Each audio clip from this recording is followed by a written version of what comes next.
ഇനി കല്യാണത്തിന്റെ ദിവസം നോക്ക്, നമ്മളതാ വധൂവരന്മാർക്ക് വേണ്ടി ബറക്കത്തിന് വേണ്ടി പ്രാർത്ഥിക്കുന്നു.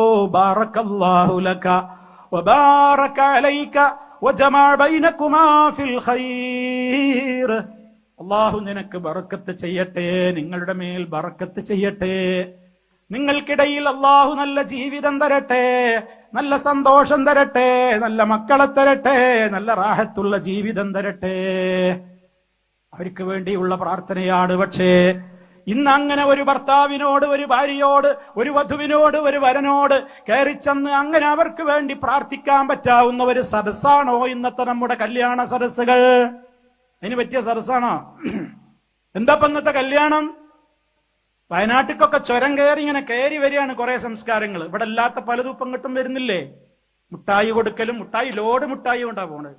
മുട്ടായിയുടെ ഒരു ലോറിയാണ് വീട്ടിൽ പോണത്. എന്താ? മുട്ടായി കൊടുക്കാൻ. ഇവിടെ കയ്യിലൊരു മുട്ടായി കൊടുക്കാനാണ് ഇപ്പൊ ഈ പെണ്ണുങ്ങളൊക്കെ കൂടി മുട്ടായി കിറ്റും. ഇങ്ങനെ വീട്ടിലേക്ക് ഇങ്ങനെ കയറുമ്പോ ക്യാമറ ക്ലിക്ക്.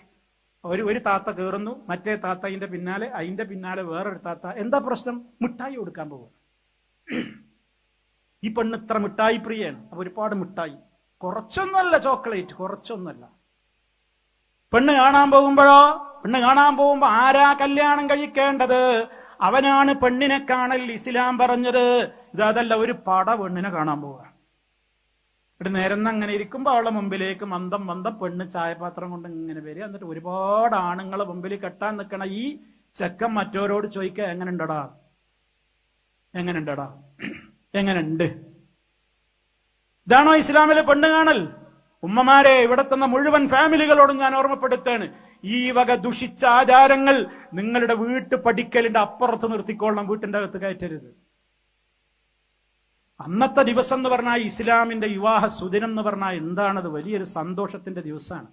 എന്റെ മോള് ഒരാള് കൂടെ ഇറങ്ങുകയാണ്, എന്റെ മോനൊരു പെണ്ണിനെ കിട്ടുകയാണ്. എന്തൊരു മനോഹരമായ ജീവിതം, സന്തോഷം. എന്തിനാ ഭാര്യയും ഭർത്താവും ലിതസ്കുനു ഇലയ്യ, സമാധാനത്തോടെ പൊരീക്ക് ചെല്ലാൻ. പൊരീക്ക് ചെല്ലാതിരിക്കാനല്ല, പൊരീക്ക് ചെല്ലാനാ പെണ്ണ്. ജോലി കഴിഞ്ഞാലും വീട്ടിക്ക് പോണ്ട എന്ന് ചിന്തിക്കുന്ന ഭർത്താക്കൾ ഉണ്ടെങ്കിൽ കാരണം എന്തായിരിക്കും?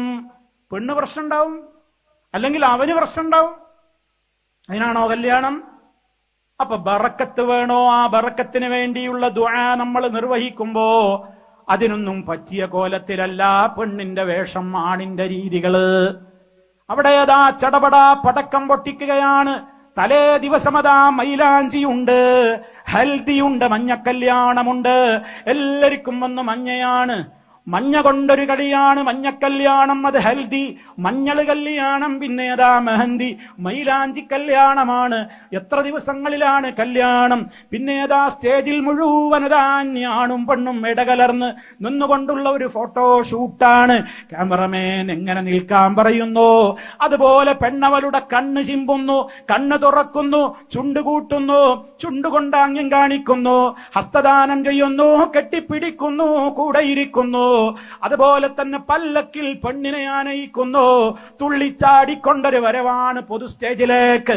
സ്റ്റേജിലെത്തിയാലോ പുതുമാരൻ അവളുടെ മുഖമത ഒരു നെറ്റ് കൊണ്ട് കവർ ചെയ്തിട്ടുണ്ട്. അതൊന്നങ്ങനെ തുറന്നിട്ട് ആദ്യമായി അവളെ നോക്കുമ്പോൾ ഒരു ഉമ്മ വെച്ച് കൊടുത്ത് അത് ക്യാമറയിൽ ഒപ്പിയിട്ട് അത് നാട്ടാരെ കാണിക്കുന്ന ദുഷിച്ച തെമ്മാടിത്തരം നമ്മുടെ വീടുകളിലേക്ക് കയറ്റല്ല ഉമ്മ, പെങ്ങളെ, സഹോദരാ, സഹോദരി. ഇത് നമുക്ക് ചേർന്നതല്ല. അവിടെ ബറക്കത്തുണ്ടാവോ? ആ വീട്ടിൽ ബറക്കത്തുണ്ടാവോ? ഇത് ഇസ്ലാം പറഞ്ഞതാണോ? അങ്ങനെ പരസ്യമായിട്ട് ആണിന്റെയും പെണ്ണിന്റെയും മുമ്പിലിരിക്കുന്ന സ്റ്റേജിലേക്ക് ഇരുത്തിയിട്ട് ഷോ കാണിക്കുക. ഇവരുടെ ശരീരവും ആളും അവരുടെ ആഭരണവും അവരുടെ മൊഞ്ചും അവരുടെ ശരീരത്തിന്റെ മുഴുപ്പും കൊഴുപ്പൊക്കെ ആണുങ്ങളെ കാണിച്ചുകൊണ്ട് ഒരുമിച്ചിരുത്തിയിട്ടുള്ള ആ ഷോ ഇല്ലേ? എവിടുന്ന് കിട്ടിയ സംസ്കാരമാണ്? എവിടുന്ന് കയറി വന്നതാണിത്? ആര് പഠിപ്പിച്ചതാണിത്? ഇത് മുമ്പുണ്ടോ? അത് എതിർത്താൽ അവൻ ലോകം തിരിയാത്തവൻ ആയിക്കോട്ടെ. നിങ്ങൾ അങ്ങനെ പറഞ്ഞോ, ലോകം തിരിയാത്തവനാണെന്ന്. പക്ഷേ നാളെ മഹ്ശറിലെത്തുമ്പോ ബോധ്യമാകും. അവിടുന്ന് ബോധ്യമാകും. അവിടേക്കൊന്നും എത്തണ്ട, മരണനേരത്ത് ബോധ്യമാകും. മരണനേരത്ത് മലക്കുൽ മൗത്തിനോട് പറയും, റബ്ബിർജിഊൻ, റബ്ബേ എന്നെ ഒന്ന് മടക്കിത്തരാമോ? അല്ലാഹുവോട് പറയാണ്. ലഅല്ലി അഅ്മലു സാലിഹൻ ഫീമാ തറക്തു, ഞാൻ ചെയ്യാതെ വിട്ടുപോയ ഒരുപാട് നല്ല നല്ല കാര്യങ്ങളുണ്ട്, അതൊക്കെ വന്ന് ചെയ്യാം. ചെയ്ത ഒരുപാട് ഉൽമകളുണ്ട്, വന്ന് തൗബ ചെയ്യട്ടെ, ഒന്ന് പിന്തിച്ചു തരാമോ? ആര് കേൾക്കാനാ ഉമ്മ ഉപ്പ കരച്ചിൽ? ആരും കേൾക്കാനില്ല. മരണത്തിന്റെ നേരത്തെ ഇനി രക്ഷയില്ല, ഒരു സെക്കൻഡ് ഇങ്ങോട്ടില്ല. ആരോടാണ് ഈ വാശി തീർക്കുന്നത്? ഉമ്മാ പെങ്ങളെ, എന്ത് വേഷത്തിലാണ് കല്യാണത്തിന്റെ അന്ന് പെണ്ണിറങ്ങുന്നത്? ഏത് വേഷത്തിലാണ് പെണ്ണിനെ പല്ലക്കിലാനയിക്കുന്ന പെണ്ണുങ്ങൾ തുള്ളിച്ചാടുന്നത്? ഏത് വേഷത്തിലാണ് നിങ്ങൾ കല്യാണത്തിന്റെ ഓഡിറ്റോറിയങ്ങളിലേക്ക് പോകുന്നത്? ഏത് വേഷത്തിലാണ് നിങ്ങൾ പാർക്കുകളിൽ ഉല്ലസിക്കുന്നത്? ഏത് വേഷത്തിലാണ് നിങ്ങൾ യാത്ര പോകുന്നത്? ഏത് വേഷത്തിലാണ് നിങ്ങൾ ടൂർ പോകുന്നത്? അള്ളാന്റെ റസൂല് പ്രാർത്ഥന പതിപ്പിച്ചില്ലേ യാത്രയുടെ വേളയിൽ? ആ പ്രാർത്ഥന ചൊല്ലിയ ഒരു ഉമ്മാക്ക് പെങ്ങൾക്ക് സഹോദരന് ടൂർ പോകുമ്പോൾ തോന്നിവാസം ചെയ്യാൻ കഴിയുമോ? എന്തും പറഞ്ഞിട്ടാ വാഹനത്തിൽ കയറുന്നു. സുബ്ഹാനല്ലദീ സഖറ ലനാ ഹാദാ വമാ കുന്നാ ലഹു മുഖ്രിനീൻ വഇന്നാ ഇലാ റബ്ബിനാ ലമുൻഖലിബൂൻ. തീർന്നില്ല. اللهم إني أسألك في هذا السفر البر والتقوى ومن العمل ما ترضى. اللهم هون علينا سفرنا هذا واطوي عنا بعده. اللهم أنت الصاحب في السفر والخليفة في الأهل. اللهم إنا نعوذ بك من وعثاء السفر وكآبة المنظر وسوء المنقلب في المال والأهل. എത്ര മനോഹരമായ അർത്ഥമുള്ള ദിക്റാണത്, ദുആയാണത് ഉമ്മമാരെ. ഇത് മനസ്സറിഞ്ഞ് ചൊല്ലിയ ഒരാൾക്ക് പിന്നെ അവന്റെ യാത്രാവേളയിൽ റബ്ബിന് ഇഷ്ടമില്ലാത്ത ഒരു കാര്യം എന്റെ അടുക്കൽ നിന്ന് വരരുത് റബ്ബേ എന്ന് പറഞ്ഞു തുടങ്ങി യാത്ര തുടങ്ങിയ ഒരാൾക്ക് പിന്നെ അവന്റെ യാത്രയിൽ റബ്ബിന് ഇഷ്ടമില്ലാത്ത വേഷം ധരിച്ചു പോകാനൊക്കുമോ? ആടിപ്പാടി നടക്കാനൊക്കുമോ? തോന്നിവാസങ്ങളുടെ സദസ്സുകളിൽ അവന് പോകാനൊക്കുമോ? ചിന്തിക്ക്. അതിനാ ദുആ, അതിനാ ദിക്റ്. അല്ലാതെ വെറുതെ ദിക്റ് ഇങ്ങനെ ചൊല്ലലല്ല. ദിക്റും ദുആക്ക് എന്തിനാണെന്നറിയോ? അർത്ഥം പഠിച്ച് അതിൽ പറയുന്ന കാര്യങ്ങൾ പോലെ ജീവിക്കല. അപ്പൊ മനസ്സിന് നല്ല സന്തോഷ. അല്ലാതെ വെറുതെ ഇങ്ങനെ എന്തോ വെറുതെ മാല മറിക്കുക, ഇങ്ങനെ അവിടെ ഇവിടെ നോക്കിയിട്ട് ഇങ്ങനെ ചൊല്ലേണ്ടതല്ല ദിക്റും ദുആയൊന്നും. അത് മനസ്സിലാക്കിക്കോളി എല്ലാവരും. ദിക്റും ദുആ കൊണ്ട് സമാധാനം കിട്ടണോ? അതിൽ പറയുന്നത് എന്താണ് ശരിക്ക് പഠിച്ച് ദുആ ചെയ്യണം. പ്രഭാതത്തിൽ ചൊല്ലേണ്ട ദിക്റുണ്ട്, അദ്കാറുൽ മസാ ഉണ്ട്. എത്രയാണെന്നറിയോ? പറഞ്ഞാൽ തീരുവോ?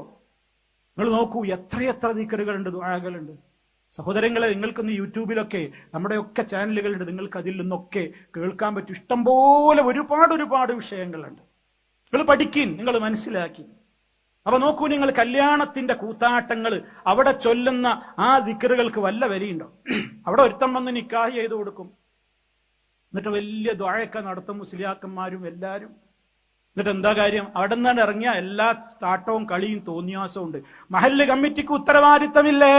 ഖത്തീബുമാർക്ക് ഉത്തരവാദിത്തമില്ലേ? തോന്നിവാസത്തിന്റെ മജ്‌ലിസുകളിലേക്ക് ഇനി നിക്കാഹ് നടത്താൻ ഞങ്ങളെ കിട്ടൂല എന്ന് നട്ടല്ലോടുകൂടി പറയാൻ മഹല്ല് കമ്മിറ്റികൾക്ക് എന്ന് ധൈര്യം വരുന്നോ അന്ന് ആ മേഖലയിൽ കുറച്ചൊക്കെ മാറ്റുണ്ടാകും. പക്ഷെ അത് പറയാൻ ധൈര്യം വേണ്ടേ? അത് പറയൂല.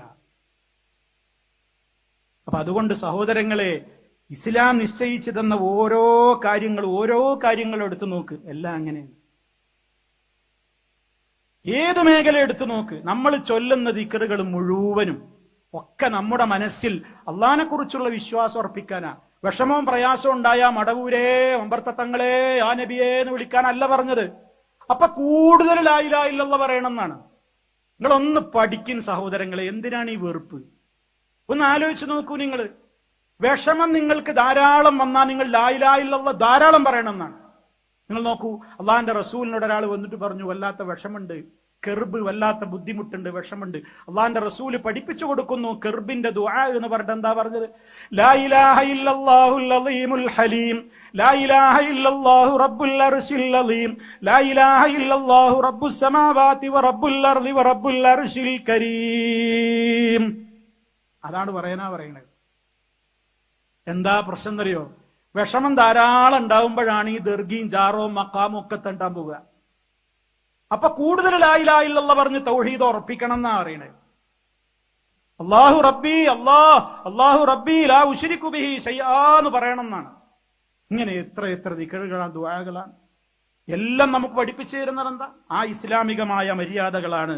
അതുകൊണ്ട് തന്നെ സഹോദരങ്ങളെ, ഏതേത് വിഷയങ്ങൾ, ഒരുപാട് കാര്യങ്ങളുണ്ട്. രോഗികളുടെ സമീപത്തെത്തിയാലുള്ള ദിക്ർ, അതേപോലെ തന്നെ ഖബറുകൾ ചെന്നാൽ നമ്മൾ അവർക്ക് വേണ്ടി പ്രാർത്ഥിക്കല്ലേ, നമ്മൾ അവരോട് പ്രാർത്ഥിക്കുന്ന ഒരു വാചകങ്ങളുണ്ടോ? സലാത്തിന്റെ കാര്യം ഞാൻ നിങ്ങളോട് പറഞ്ഞു. അതേപോലെ തന്നെ മറ്റുള്ള എല്ലാ കാര്യങ്ങളിലും അങ്ങനെ തന്നെയാണ്. ഇതൊക്കെ നമ്മൾ ശ്രദ്ധിക്കാതെ പോയാൽ ഇവിടെ നമുക്ക് കൈയടിച്ച് പ്രോത്സാഹിപ്പിച്ച് നന്നായിട്ടുണ്ടടാ നല്ല കല്യാണം, നന്നായിട്ടുണ്ടായിരുന്നു നിന്റെ പുതുവെണ്ണിന്റെ വേഷം, അതൊക്കെ നല്ല ഉഷാറായിരുന്നു എന്നൊക്കെ ഇവിടെ കൈയടിക്കാൻ ആൾക്കാരുണ്ടാകും. പക്ഷേ മയ്യത്തങ്ങനെ കൊണ്ടുപോകുമ്പോ ഈ മഞ്ഞ കല്യാണവും ഈ ഹെൽദിയും ഈ സ്റ്റേജ് ഷോയിലൊക്കെ പങ്കെടുത്തോളം കൊണ്ടുപോകുന്നത് മുഴുവൻ മറച്ചിട്ടേ കൊണ്ടുപോകൂ. സക്കാത്ത് കൊടുക്കാതെ കൂട്ടിവെച്ച മുതലില്ലേ, കിട്ടിയ മുതലില്ലേ, 100 പവനും 200 പവനും 50 പവനും എത്ര ഉള്ളത് സക്കാത്ത് കൊടുത്തിട്ടുണ്ടോ? അത് കൊടുത്തിട്ടില്ലെങ്കിൽ മയ്യത്ത് കുളിപ്പിക്കുന്നയാള് നിങ്ങളുടെ വിരലിലുള്ള ഒരു തരി സ്വർണ്ണം ഉണ്ടെങ്കിൽ പോലും മോഹിച്ചിട്ട് ഖദീജക്കുട്ടി ഒരു വളയല്ലേ അല്ലെങ്കിൽ ഒരു മോതിരല്ലേ എന്ന് പറഞ്ഞിട്ട് അതവിടെ വെച്ച് അവള് കൊണ്ടുപോയിക്കോട്ടെ എന്ന് പറയൂല. അതെങ്ങനെയെങ്കിലും ഊരിടുത്തിട്ടേ നിങ്ങളെ മയ്യത്ത് കുളിപ്പിച്ച് കഹമ്പതിയുള്ളൂ. ഒരു തരി കൊണ്ടുപോകൂല. ഖബറില് പരലോകത്ത് രക്ഷപ്പെടണോ? എത്ര സ്വർണ്ണണ്ട് വീട്ടിലേന്ന് പെങ്ങളെ എണ്ണിക്കോ, കണക്കൂട്ടിക്കോ, തൂക്കിക്കോ, 2.5% വെച്ച് സക്കാത്ത് കൊടുത്തോ. കൊടുക്കാതെ വിടൂല. പുരുഷന്മാരും ശ്രദ്ധിച്ചോളിൻ, അത് ഓളതാന്ന് പറഞ്ഞിട്ട് നമ്മൾ ഒഴിഞ്ഞു മാറരുത്. അവിടെ മാഞ്ഞാളം കളിക്കും ചില ഭർത്താക്കന്മാര്. പൊന്നിന്റെ സക്കാത്ത് കൊടുത്തോ? അല്ല, അത് ഓളതാ.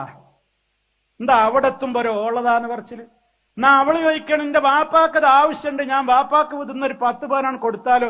ഏയ് അത് എന്റെതാ. ഇതെന്താ അങ്ങനെ ഒരു 2 കളി? സക്കാത്ത് കൊടുക്കേണ്ട കാര്യം പറയുമ്പോ ഓളതാ. ഞാൻ പണയം വെക്കട്ടെ അല്ലെങ്കിൽ വിൽക്കട്ടെ എന്ന് ചോദിച്ച അതെന്റെതാ. ഒരണപ്പ ഈ സക്കാത്ത് കൊടുക്കാതെ നിങ്ങൾ ആണുങ്ങളെ സൂക്ഷിച്ചോളിൻ, പെണ്ണുങ്ങളും സൂക്ഷിച്ചോളിൻ. ഏതിന്റെ ആവട്ടെ, ശമ്പളത്തിന്റെ സക്കാത്തുണ്ടോ, കുരുമുളകാണോ, ഏതാണോ, റബ്ബറാണോ, ഏലമാണോ, കാപ്പിയാണോ, എന്താണോ വരുമാനത്തിന്റെ ഒക്കെ സക്കാത്ത് കൊടുത്തോ.